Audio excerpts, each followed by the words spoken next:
How's it going, ding dongs? The time has finally come to put the motor back in the car. I don't know if you see this. Got this beautiful harness provided by My Wire Shop, the first sponsor of Ding Dong Drift. Dude, I'm so freaking pumped. So we got Link Monsoon X and we got the club level 1UZ harness provided by My Wire Shop, and it is freaking badass. Yeah, basically everything's just done. All I have to do really is attach the alternator plug. See? That's it. That's all I gotta wire in. 3 wires and just plug stuff in. Oh, and then I gotta do this too. I also have a ECU Masters PMU 16 PDM coming as well. I don't know if you guys saw that post on Facebook, but it was expensive, so that shit better work perfectly. That's gonna be freaking awesome because there's gonna be not a single fuse in the car. Gonna wire it all up, wire the whole car up. I got the, yeah, you'll see it in another video, so it doesn't even matter. I'd like to thank My Wire Shop again. This awesome work, seriously, this is such a sweet harness. Link's gonna be in the description. Check out My Wire Shop. They do awesome work, as you can see, for all sorts of swaps, so literally anything. So if you're putting a 1UZ in something, or you just want to simplify or get a new engine harness for your already 1UZ car, hit up My Wire Shop. They got all the stuff. You can buy ECUs there, wire harnesses, everything. So let's get into the video.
You just look at it. Gosh, just look at it. The beauty is you can barely see it because it's all nicely tucked under the intake. I also have a plug for corn power and an idle air control if I want to use something that's available to me. So it's still going to be probably a couple weeks because I have to wire up the car body first, and then I can run power to this harness. This stuff will be held by my 3D printed belt covers that I'm making. For now, I'll probably put on the original stuff so I could run this. I don't know if you saw, but I tightened the lower intake down, and then I realized I forgot to attach starter wire. You see it right there? Like, the main 12 volt off the battery. I forgot to attach that. Obviously, I don't have one right now, so once this is in the car, it's going to get taken apart again. Oh, and then there's also a intake temperature sensor. So I'm going to drill a hole right there that will get mounted into that,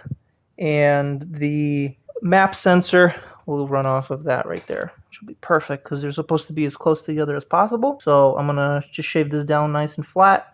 That should give me enough thread because it's pretty thick to drill and tap that, and that will get mounted into there, which will be perfect. This harness, as you can see, also comes with a brand new firewall boot and heat shrink.